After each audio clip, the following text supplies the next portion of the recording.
एक समय की बात है। एक गुरु और एक शिष्य किसी गांव से गुजर रहे थे। काफी देर चलने के बाद उनको प्यास लगने लगी थी, तो वो एक खेत पर जा पहुंचे।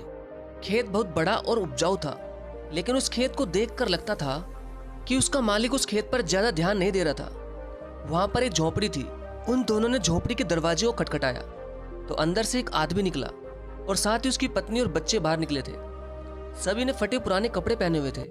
गुरुजी ने बहुत ही विनम्र निवेदन किया, क्या हमें पीने का पानी मिल सकता है? किसान ने उन दोनों को पानी पिलाया। पानी पीने के बाद गुरु बोले, आपका खेत बहुत बड़ा है, लेकिन क्या आप इसमें कोई फसल नहीं उगाते? किसान बोला, नहीं, हम फसल नहीं बोते। गुरुजी बोले, तो आप लोगों का गुजारा कैसे चलता है?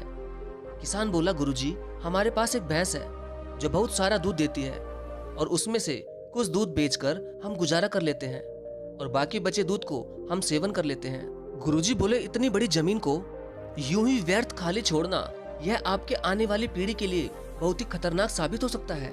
खाली एक भैंस पर निर्भर होना आपके लिए ठीक नहीं है। लेकिन किसान बहुत ही आलसी था। उसने कहा कि हमें मेहनत करने की क्या जरूरत है? 15 किलो रोज दूध देने वाली भैंस से हमारा गुजारा ठीक ठाक हो जाता है। तभी गुरुजी बोले, लेकिन आपको मेहनत तो करनी चाहिए, समय का कोई पता नहीं होता। लेकिन गुरुजी की बातों को किसान हवा में ले गया। अब शाम हो चुकी थी और देर भी काफी हो गई थी, तो गुरु और शिष्य ने कहा कि आज की रात हम लोग यहीं बिताएंगे और सुबह जल्दी ही यहाँ से प्रस्थान करेंगे। यह कहकर गुरुजी ने उस परिवार से वहां रुकने के लिए अनुमति मांगी और किसान की हाँ करते ही वह दोनों वहीं रुक गए। फिर आधी रात को गुरु ने शिष्य को जगाया और बोले, चलो हमें इसी वक्त यहाँ से आगे के लिए निकलना है और साथ ही इस परिवार की भैंस को साथ लेकर कहीं जंगल में छोड़ देते हैं। शिष्य को अपने गुरु की बात का आश्चर्य हुआ, क्योंकि जिस गुरु ने उसको सही मार्ग पर चलना सिखाया था, आज वही गुरु किसी के साथ बुरा करने को बोल रहे थे। लेकिन क्या करे, गुरु आखिर गुरु थे, इसलिए उसे गुरु की बात को तो मानना ही था। फिर वह दोनों उस आदमी की भैंस को लेकर जंगल की ओर चल दिए और उस भैंस को काफी दूर जंगल में ऐसी जगह छोड़ दिया जहां से उस भैंस का वापस आना नामुमकिन था। इस घटना के बाद शिष्य का मन बेचैन सा रहने लगा और लगभग 6 से 7 वर्ष बाद जब वह शिष्य बड़ा गुरु बन गया था, तो उसने सोचा क्यों ना उस किसान से मिला जाए।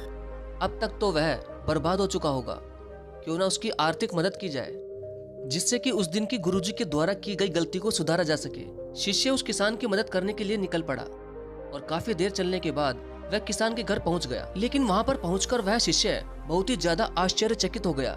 जो खेत खाली पड़ा रहता था, वहां उसने बहुत ही हरियाली देखी। एक तरफ गेहूं की खेती तो दूसरी तरफ बड़े बड़े फलों के पेड़ लगे हुए थे और साथ ही में एक अच्छा सा बड़ा सा घर बना हुआ था। यह सब देखकर शिष्य ने सोचा कि लगता है वह किसान और उसका परिवार उस भैंस के चले जाने के बाद सब कुछ बेचकर चले गए हैं। तभी यह सब सोचकर वह शिष्य वहां से वापस जाने लगा। लेकिन अचानक ही उसने उसी किसान को देखा जिसके घर में वह गुरु और शिष्य रात को रुके थे। तभी शिष्य ने उस किसान से पूछा कि अब आपका जीवन कैसा चल रहा है और अब आप क्या काम कर रहे हैं? क्या आपने मुझे पहचाना? कई साल पहले एक रात मैं और मेरे गुरुजी आपके घर रुके थे। तभी किसान मायूस होकर बोला, हाँ, कैसे भूल सकता हूँ उस रात को, जब आप दोनों बिना बताए ही यहाँ से चले गए थे और साथ ही उस रात हमारी भैंस भी न जाने कहाँ चली गई थी और आज तक वापस नहीं आई। काफी दिनों तक हम इसी बात को लेकर परेशान रहे कि अब घर का गुजारा कैसे चलेगा और कुछ भी समझ में नहीं आ रहा था कि अब हमें क्या करना चाहिए। और कई साल खाली बैठकर एक भैंस पर ही निर्भर रहकर हम सब बहुत ही ज्यादा आलसी हो गए थे। लेकिन तभी मुझे तुम्हारे गुरुजी की बात याद आ गई। उन्होंने भी यही कहा था कि एक भैंस पर निर्भर रहना आपके लिए आने वाले समय पर भारी पड़ सकता है। लेकिन उस समय मैंने उनकी एक न सुनी। लेकिन भैंस के जाने के बाद फिर मैंने जंगल से लकड़ियां काटकर बाजार में बेचना शुरू किया और धीरे धीरे पैसे बचाकर उन पैसों को अपने खेतों में लगाने लगा। फिर धीरे धीरे मैंने फलों के पेड़ भी लगाना शुरू किए। इसके बाद मैंने थोड़े से ही पैसों में अनाज उगाना भी शुरू किया। ऐसे ही करते करते आज मैं गांव का बड़ा व्यापारी बन गया और मेरा जीवन बदल गया। आपके गुरुजी ने मुझे सही कहा था कि हमारी जमीन बहुत ही उपजाऊ है, इसे हमें खाली नहीं छोड़ना चाहिए था। आगे वह किसान बोला, अगर उस दिन मेरी भैंस नहीं गई होती तो शायद यह सब कुछ आज मेरे साथ नहीं होता और मेरा जीवन भी इतना ना बदलता। यह सब सुनकर शिष्य बोला, लेकिन यह सब तो आप पहले भी कर सकते थे। किसान ने कहा, बिल्कुल कर सकता था, लेकिन उस समय मेरा काम बिना मेहनत के चल रहा था और मुझे कभी लगा भी नहीं कि मैं यह काम करने में भी सक्षम हूँ। इसलिए मैंने कभी कुछ अलग करने की कोशिश भी नहीं की। लेकिन जब मेरे पास कोई और चारा नहीं था तो मुझे लगा कि मुझे कोई और दूसरा काम शुरू करना चाहिए जिससे कि मैं अपने परिवार का अच्छे से पालन पोषण करूं।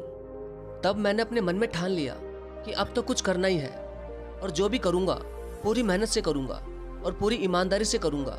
इसी तरह आज मैं सफलता के इस मुकाम पर हूँ। कहानी से सीख।